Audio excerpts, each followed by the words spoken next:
stuff like that, there's a real need to measure the amount of methane, before and after we plug. There's also a real need from the state regulatory issues to, I guess, scan the wells that they have and try to identify which ones are the most prolific so they can strategically go and plug those wells. So again, the chamber's not a unique idea to the University of Tulsa. It's not the only method of methane that we're looking at. We're looking at a lot of them, but ultimately what we feel like is that if we're going to be, if there's this much money going to be involved in reducing methanes and plugging the wells and the tax incentives to do so, there has to be some method to say to quantify it. And right now you go out and you read papers and things, and they're giving you estimates of plus or minus 30% on what a well can produce and stuff.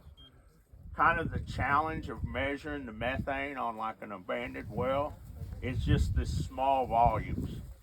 We measure gas all the time with different techniques and stuff, but the small volumes, this well is not a small volume well. I mean, this thing's pretty prolific. But what we're doing with the chamber is we have a methane sensor inside the chamber. We've actually got about 9 different sensors inside this chamber, because not only are we looking at the methodology, we're looking at the sensors involved and things of that nature. But one of the sensors primarily that we're using is optical based. And what it is, it's a little sensor. It'll pass light through a sample of the gas and look at the wavelength it's reflecting back. It's probably the most accurate technology that we have right now, but it's also not the cheapest.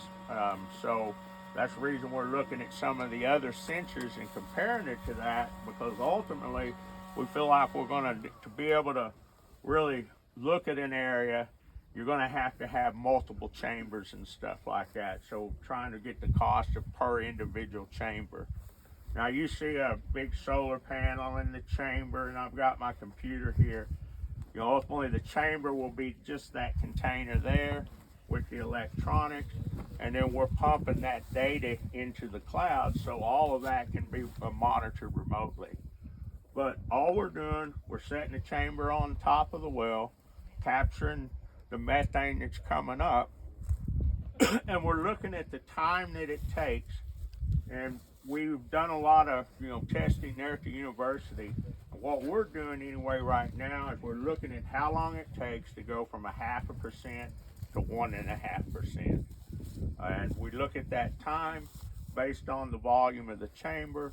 We can come back and we can give you a flow rate that we feel like's within about plus or minus 5%. So as you hear this chamber cycling, what it's doing, the methane's building up to the 5%. Then we're turning on the blower, and we're purging the chamber. And then we're purging the chamber. We're trying to get it down to near 0 methane. And then we stop, and then we let the methane build up, and we look at that rate of change. And we're just doing this constantly, throughout the day and stuff. One thing, we think about these wells, you kind of think, okay, this gas is just constantly coming out. And it is here. But a lot of these wells are more like a cave in that they breathe. It's not like a steady stream coming out. So they kind of breathe. They vary from night to day, how much methanes and things that they emit. So by being able to put a chamber out there and to be able to constantly monitor it, not only over a day's period, but maybe even over a month's period, we hope to get a better understanding of, what's actually happened. Because there's nothing to say that if I plug this well, that you don't increase the methane production from another well over here. So my personal, from a regulatory standpoint, somebody has to really be looking at the bigger picture. They got to be looking at, okay, are we truly reducing the overall methane emissions? Am I going to plug 3 or 4 wells over for this guy, and the money and all that goes with that, but yet I've done nothing over here from a from a larger perspective, I've done nothing over here to reduce the overall methane production. And so what we're trying to do is develop a tool for our state agencies and things, maybe to monitor their situation so that they can strategically approach it.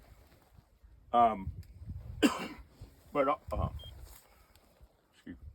that they can kind of strategically approach it and attack the wells that are the biggest emitters first.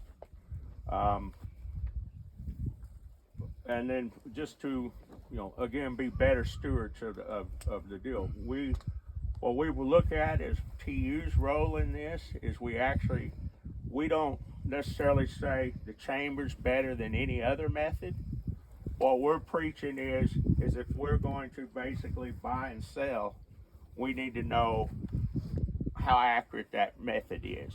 So we look at maybe our role in this thing as maybe somebody has a chamber product or one of the other methods, but to be able to bring them in and say, okay, we can set this on our test fixture, flow known amounts of methane in, and blow volumes like an abandoned well, and then ultimately quantify that and come back and say to whoever, this method is accurate within a certain percentage. And then depending upon, like I said, this well, I wouldn't use a chamber on. If you hear it cycling about every 5 minutes, okay, that's the time it's taking to go from 0.5% to 2%. And so it's just sitting there and we're cycling all day long. We're going through that process. A more normal well, that cycle time may be 3 to 5 hours. And so, but we feel like we have to have a tool to monitor it over time so people can regulate it. And we're actually doing something with the money that we're spending to lower the overall emissions. How many wells are you currently monitoring? This is we've done 2.5 years of work in the facilities and stuff.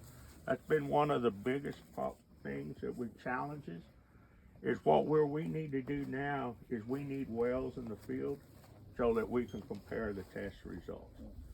We worked with, we've been Contact Corporation Commission. There was a time when we thought we were going to get a group of wells to monitor. Something happened to that. We've talked to the Osage. There may be a few wells, but that's the stage we're in now. We need to be able to tie what we're doing from a research perspective with what's actually happening in the field. This is a perfect example is, what kind of variations in flow rates am I going to see? But ultimately, we'd like to be at a point where we could say, based on the conditions of the well, we recommend this size of chamber or this method, and we can tell you that we verified that method, and this is the accuracy that you can expect out of it. So again, we're not developing a commercial product. We're trying to work with the different groups to make sure, I guess, that we're managing our resources correctly. Yeah. What do you estimate the emission rate from this well? I don't know. It's so far above what we've tested as far as flow rates and stuff. I can tell you that I would like to look at the composition on it and see how much propanes and butanes are in it and possibly produce it, but that's a whole other deal. Well, what's your detector? Huh? Sorry, I missed the beginning of your speech. Oh. He's got 9. You said he had 9. We've got actually 9 different sensors. I've got some optical based ones. I've got some the different semiconductor ones and things of that nature. What we're monitoring right now is the optical based one. And actually,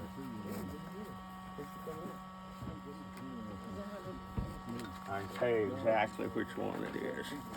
This is the optical. So it doesn't have a concentration readout on your screen? Yep. What does it say? Well, right now, understand I'm giving you a concentration readout. I'm not telling you what the flow rate is. Right now I'm at about 2%. Now again, That's what you vary to get your maximum flow rate. Well, process? what we're doing is we're looking at how long it takes to go from the 0.5% to 1.5. We've done enough tests that we know in those ranges I'm not leaking out of the chamber. The temperature and humidity effects aren't real great. So we've identified that's kind of the sweet spot, at least for the chamber. And so we're just constantly looking, doing a purge cycle, and then look at the rate that it builds up. Doing a purge cycle, then looking at the rates that it builds up to. How flexible is this chamber? Because I assume that it requires a fairly decent seal in order to get that kind of fluctuation. And actually, that's one of the reasons that we're working in that 0.5 to 1.5%, because we don't start leaking typically until we start building up higher than that. Now, you basically have a closed chamber.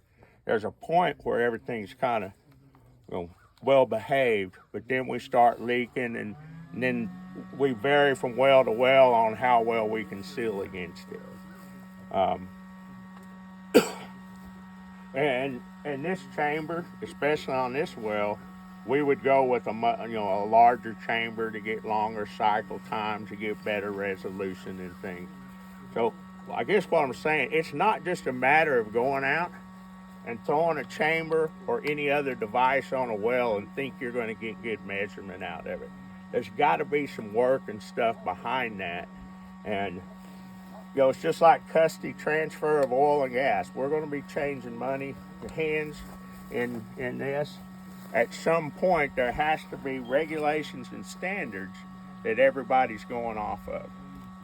So that's kind of the role the university wants to play. What's the volume of this chamber? That one's about 25 gallons.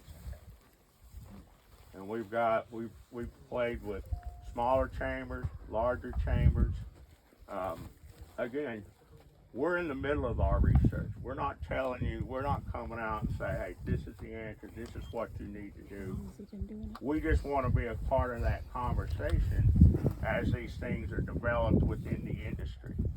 So lower flowing wells, you have seen a real small chamber for it. I mean, Yeah. you can get away with a real small portable chamber. Uh-huh. Interesting. Yeah.